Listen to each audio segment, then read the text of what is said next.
행복합니다. 내 소중한 사람, 그대가 있어 세상이 더 아름답죠. 난 행복합니다. 그대를 만난 건 이 세상이 나에게 준 선물인 거죠. 나의 사랑, 당신을 사랑합니다. 세상이 우릴 갈라놓을지라도 나의 사랑, 당신을 사랑합니다. 이 노래가 저는 대중 가요인 줄 알았는데요. 이 노래가 2004년도에 발매되어진 미라클 1집이라는 대중 가수들이 부른 CCM 그 앨범 가운데 쿨이라는 그룹의 멤버 이재훈이 부른 노래입니다. 그래서 사람들에게 알려져서 결혼식 축가로 많이 불려졌는 노래인데, 이 노래에서 그대, 당신이라는 이 대상이 바로 주님을 이야기합니다.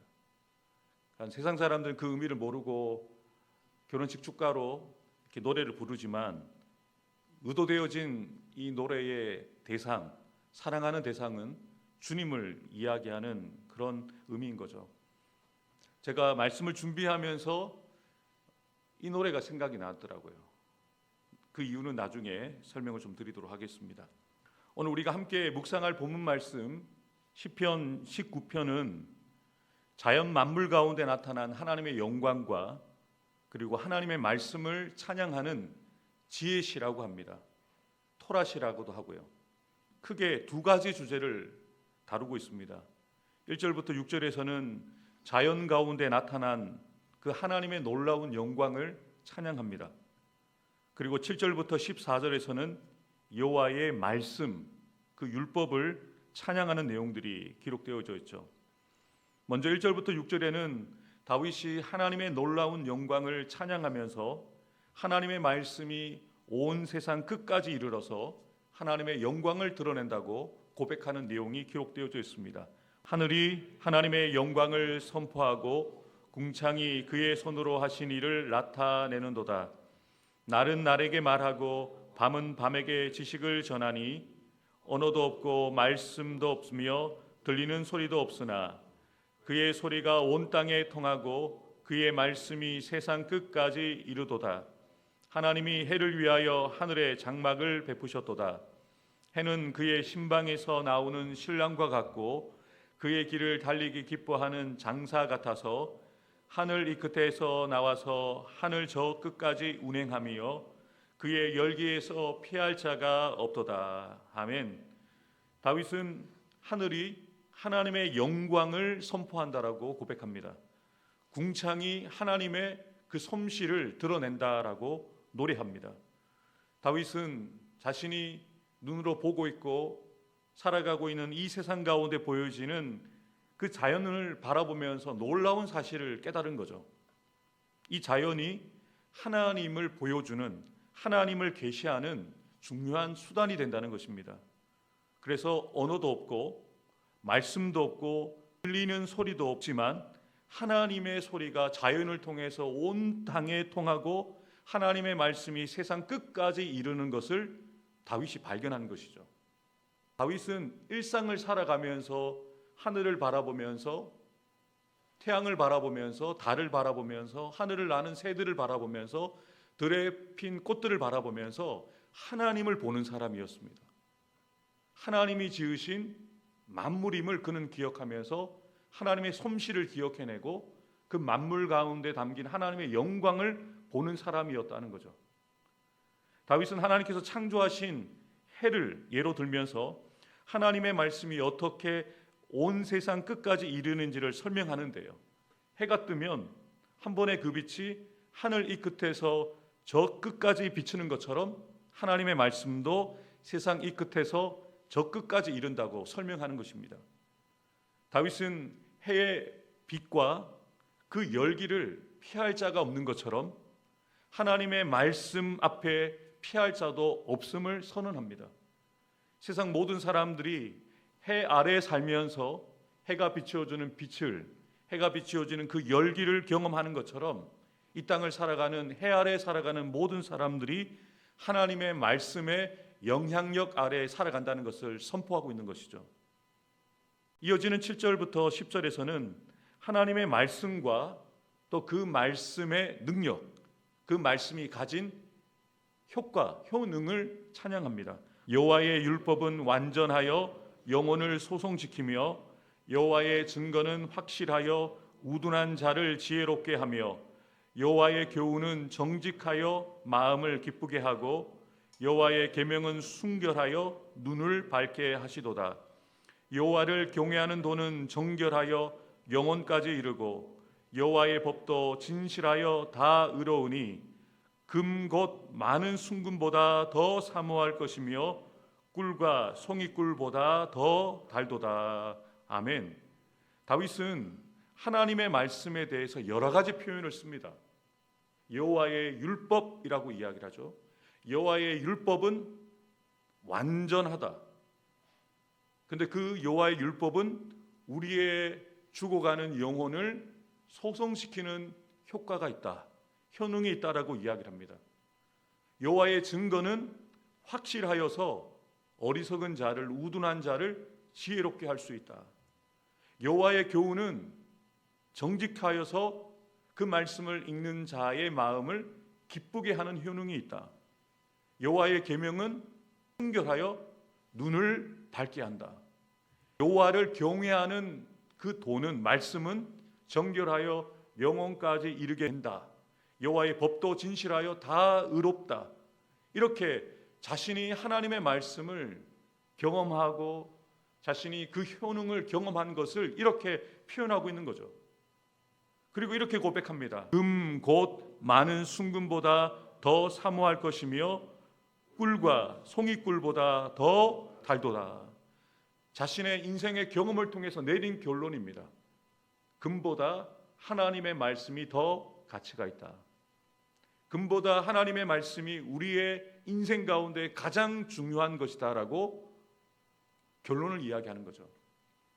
자신의 시대에 살아갔던 그 백성들에게, 오늘을 살아가는 저와 여러분들에게 자신의 경험을 통해서 우리에게 알려주고 싶은 것은 하나님의 말씀이 이 땅의 그 어떤 것보다 가장 가치가 있고 소중하고 의미가 있기에 그 말씀을 삼아라는 거예요.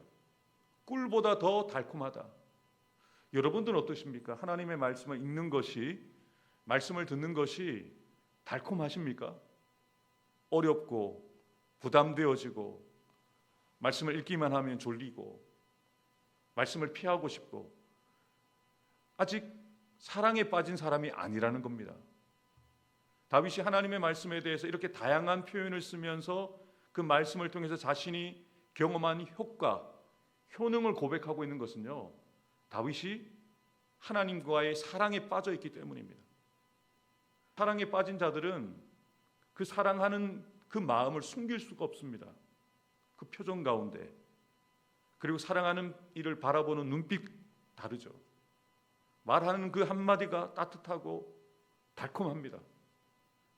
여러분 지금 성경을 시편 19편을 읽었는데요, 하나님의 말씀이지만 다윗의 개인의 고백으로 생각하고 한번 읽어보시면 그냥 제가 느낀 거예요.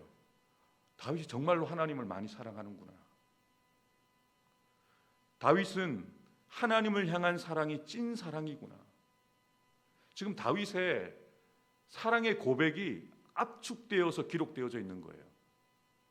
앞서 제가 말씀드린 것처럼 일상을 살아가면서 보고 있는 그 모든 만물, 자연세계를 보면서 다윗이 누구를 기억해냅니까? 하나님의 영광을 떠올리는 겁니다. 하나님의 그 얼굴을 기억해내는 거예요. 이 다윗을 보면 하나님과 사랑에 빠진 것이 확실합니다. 모든 것을 보면서 하나님 생각이 나는 거예요. 여러분, 우리가 가족들을 사랑하는 것 어디에서 우리가 느낄 수 있습니까? 여러분이 맛있는 것을 드십니다. 그리고 아주 아름답고 좋은 것을 보고 경험하셨어요. 그럼 여러분의 마음속에 이런 마음 들지 않으십니까? 나중에 우리 아내를 데려가야지. 우리 아이들과 함께 여기에 다시 와야지. 왜요? 내가 맛있게 먹었으니까. 내가 아름다운 것을 보고 너무 행복하니까 이 행복을 사랑하는 아내와 남편과 자녀들과 나누고 싶은 거예요. 그 사람이 사랑하는 거잖아요. 다윗도 마찬가지예요. 하나님과 깊은 사랑에 빠져가지고 이 사랑을 어찌 표현할 수 없어서 이 시편 19편 14구절에다가 하나님을 향한 사랑을 압축하여 담아낸 것이죠. 자연을 바라볼 때 나는 하나님의 영광을 본다. 자연을 보면서 하나님의 음성을 듣는다. 자연을 바라보면서 하나님이 나를 얼마나 사랑하시는지 나는 경험한다. 그래서 나는 주님을 더 사랑한다. 하나님이 내게 주신 이 말씀을 나는 사모한다 라고 지금 고백하고 있는 거예요. 모든 사람들 앞에서 커밍아웃 하는 거죠. 나는 이 땅에 그 어떤 것보다 하나님을 사랑한다 고백하는 겁니다. 그러면서 마지막으로 11절부터 14절에 그래서 나는 이렇게 결단한다라는 다윗의 결단이 기록되어져 있습니다.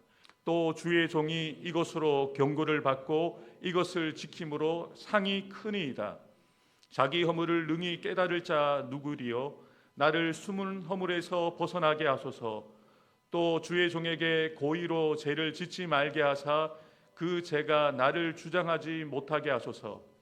그리하면 내가 정직하여 큰 죄가에서 벗어나겠나이다. 나의 반석이시여 나의 구속자이신 여호와여 내 입의 말과 마음의 묵상이 주님 앞에 연락되기를 원하나이다. 아멘. 다윗은 하나님의 말씀을 지키기 위해서 아주 중요한 기도를 올려드립니다. 하나님께 자신이 미처 깨닫지 못한 죄까지도 깨끗하게 씻어달라고 기도하고 있습니다. 또한 하나님께 내가 고의로 일부러 죄를 짓지 않도록 막아달라고 기도하고 있습니다. 다윗이 왜 이 기도를 드릴까요? 자신이 미처 깨닫지 못한 죄를 용서해 주시고 깨끗하게 해달라고 기도하고 고의로 죄를 짓지 않게 해달라고 기도하는 이유가 무엇일까요? 단순히 죄를 짓지 않는 것이 목적이 아닙니다. 죄를 짓게 되면 하나님과의 관계가 깨어지거든요. 하나님이 가장 싫어하시는 것이 죄이잖아요. 그것을 두려워하는 거예요. 하나님과 멀어지는 것을 두려워합니다. 사랑하는 이의 얼굴을 보지 못하는 것, 사랑하는 이와 대화를 나누지 못하는 것이 두려운 거예요. 그래서 하나님이 가장 싫어하시는 죄를 멀리하겠다라고 결단하는 거죠. 그러면서 무엇이라고 고백합니까? 하나님은 나의 반석이시요 나의 구속자, 하나님은 나의 전부입니다라고 고백하는 겁니다. 그 하나님 앞에 하나님이 보시기에 내가 마음에 품고 있는 이 생각들이, 내가 입에서 내뱉는 이 말들이 주님께 기쁘시게 받아들여지고 주님께 만족이 되기 원합니다라고 기도하는 겁니다. 사랑의 고백인 거죠. 하나님이 나에게 사랑을 주신 것처럼 내가 하는 생각이, 내가 품고 있는 이 마음을 내뱉는 이 말이 하나님을 기쁘시게 하는 자 되기 원합니다라고, 하나님과의 그런 관계가 어색하지 않고 이 사랑이 계속되어지기 원합니다라고 고백하고 있는 거예요. 제가 앞서 난 행복합니다라는 가사로 시작되어진 사랑합니다라는 그 CCM을 제가 소개해드리는 이유가 있어요. 제가 어저께 이 말씀을 설교를 준비를 하고 잠이 들고 난 다음에 오늘 새벽에 2시에 일어났거든요. 2시에 딱 일어났는데 이 노래가 생각나는 거예요. 그래서 찾아본 거예요.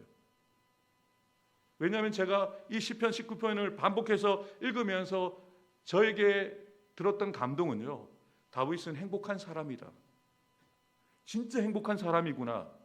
왜 행복합니까? 소유가 많아서가 아닙니다. 환난과 질병이 없어서가 아닙니다. 하나님을 사랑하기 때문에 다윗은 너무너무 행복한 거예요. 너무너무 행복해 보이는 거예요. 그러면서 이렇게 기도가 되는 거죠. 하나님, 저도 다윗처럼 행복하기를 원합니다. 아니, 주님, 저도 다윗처럼 하나님으로 인하여 행복합니다 라는 고백을 드리고 싶은 거죠. 사랑하는 성도 여러분, 우리가 왜 예수 믿을까요? 행복해지기 위해서 예수 믿는다고 말씀하는 것도 맞습니다. 그런데 그 단계를 넘어서야 돼요. 내가 왜 예수를 믿느냐? 예수님 덕분에 행복하기 때문에 예수 믿는 겁니다. 예수 믿는 것이 행복하셔야 됩니다. 새벽기도 나오시는 것이 행복하셔야 돼요. 기도하는 것이 행복하셔야 됩니다. 찬양하는 것이 행복하셔야 됩니다. 당연하죠. 사랑하는 분을 위해서 드리는 기도고 사랑하는 분을 위해서 올려드리는 찬양인데 행복해야죠.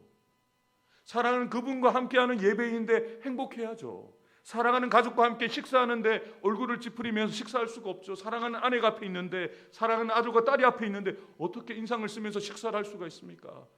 반찬이 많이 없어도, 반찬이 맛이 없어도 사랑하는 이들과 함께 식탁을 나눌 수 있는 것이 얼마나 행복합니까? 다윗이 그 마음을 가지고 일상을 살았던 거예요. 다윗은 그냥 일상이 행복한 거예요. 주님만 생각하면 행복한 겁니다. 다윗이 아무렇지 않게 여호와는 나의 목자시니 내가 부족함이 없습니다라고 고백한 게 아니라는 거죠. 하나님과 늘 행복한 거예요. 하나님과 늘 행복하게 자연을 바라봐도 길을 걸어가도 하나님이 여기도 계시고 저기도 계시고 어제도 계시고 오늘도 계시고 내일도 나와 함께 하실 것을 확신하니까 다윗이 주님만 계시면 됩니다. 나는 주님만 계시면 부족함이 없습니다라고 고백한 것이죠. 저는 바라고 소망하는 것이 저는 행복한 목사였으면 좋겠습니다. 예수님 덕분에. 여러분들도 예수님 덕분에 행복한 장로님, 권사님, 집사님이 되셨으면 좋겠습니다. 그리고 여러분이 예수님 덕분에 행복한 그 얼굴을 여러분의 가족들이 보고 그들도 예수님 덕분에 행복해지는 역사가 있기를 원합니다. 우리 부산로 교회가 행복한 교회였으면 좋겠어요. 교인이 많아서나 아름다운 성전이 있어서가 아니라 이곳에 우리가 사랑하는 주님과 함께 예배할 수 있는 공동체 안에서 사랑하는 우리 성도들과 함께 우리가 사랑하는 주님을 함께 예배할 수 있기 때문에 행복한 공동체가 되어지잖아요. 소문납니다. 다른 교회와는 비교할 수 없는 그 빛이 나는 거죠. 행복한 사람들이 모여서 예배드린다. 행복한 사람들이 모여서 기도한다. 행복한 목사와 행복한 성도들이 함께 신앙생활하는 공동체라는 소문이 나는 거죠. 오늘 주신 말씀을 따라서 우리가 이렇게 기도하기 원합니다. 다윗처럼 저도 주님 한 분만으로 행복합니다. 예수님으로 인한 기쁨과 감사로 충만한 하루가 되어서 예수님을 자연스럽게 전하게 하여 주옵소서. 주 하나님께서 지으신 모든 세계를 바라보면서 하나님의 영광을 찬양하고 전하는 자가 되게 해 주옵소서. 나를 사랑하셔서 나를 위해 주신 하나님의 말씀을 나도 사랑하고 주야로 묵상하여 나의 마음과 말과 행동이 주님께서 받으시는 예배되기 원합니다라고 기도하는 저와 여러분들 되기를 주님의 이름으로 축복합니다. 기도하겠습니다.